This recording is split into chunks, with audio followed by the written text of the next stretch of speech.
अगर आप भी चाहते हैं बिट्टू मलंगिया इंटरटेनमेंट का ऑडियो वीडियो सबसे पहले आप तक पहुंचे, तो लाल बटन को दबाकर चैनल को सब्सक्राइब करें और बेल आइकन दबाना ना भूलें।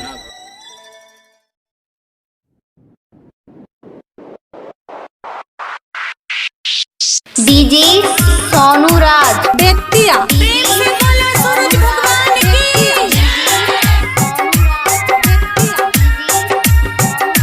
अखन अहाँ सब सुन रहल छी मलंगिया रिकॉर्डिंग स्टूडियो के शानदार प्रस्तुति।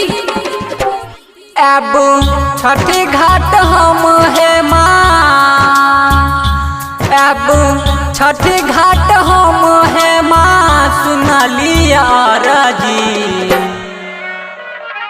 पियवा बज नैया हमारा से रह मन मरजी, पियवा बज नैया हमारा से रह मन मरजी।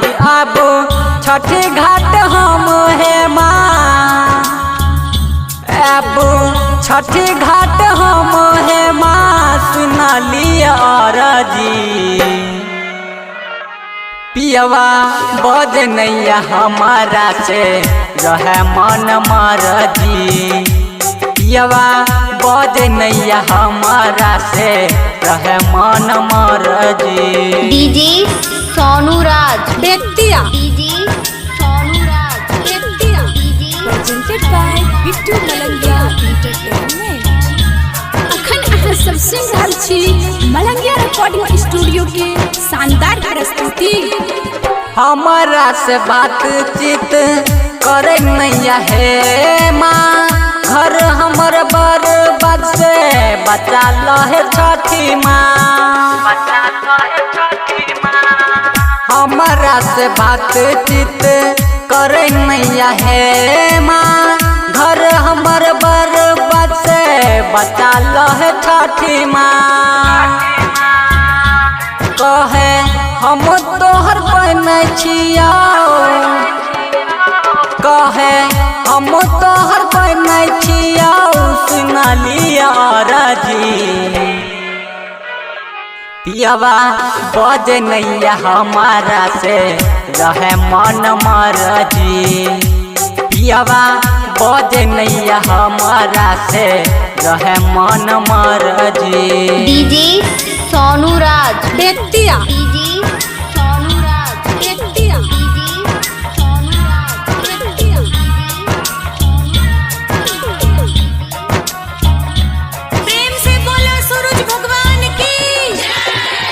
पियवा के मोती घुमा दी हे मोरी छठी माँ, सुपवा चढ़ैबा हम तोरा जरूर माँ,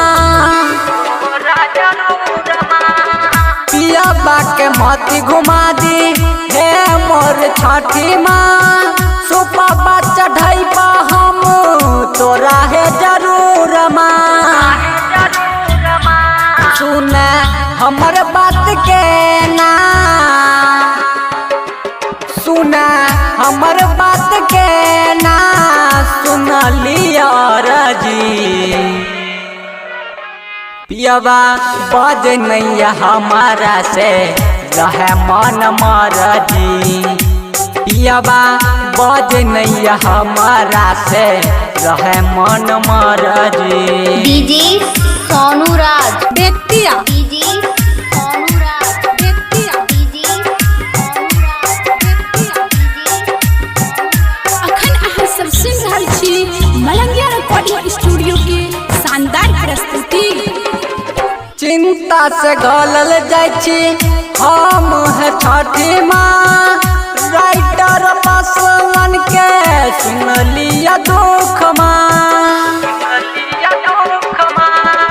चिंता से गलल जाइ छी हम है छठी माँ, राइटर पासवान के सुनलिया दुख माँ।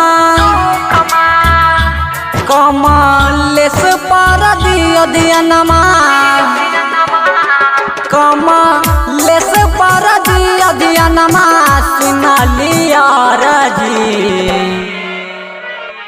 पियवा बज नैया हमारा से रह मन मरजी, पियवा बज नैया हमारा से रहे मन मर्जी। अब छठी घाट हम है माँ, अब छठी घाट हम है माँ, सुना लिया अरजी।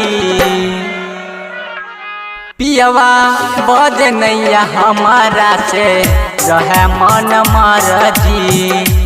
पियवा बज नैया हमारा से रहे मन मर्जी। पियवा बज नैया हमारा से रहे मन मर्जी।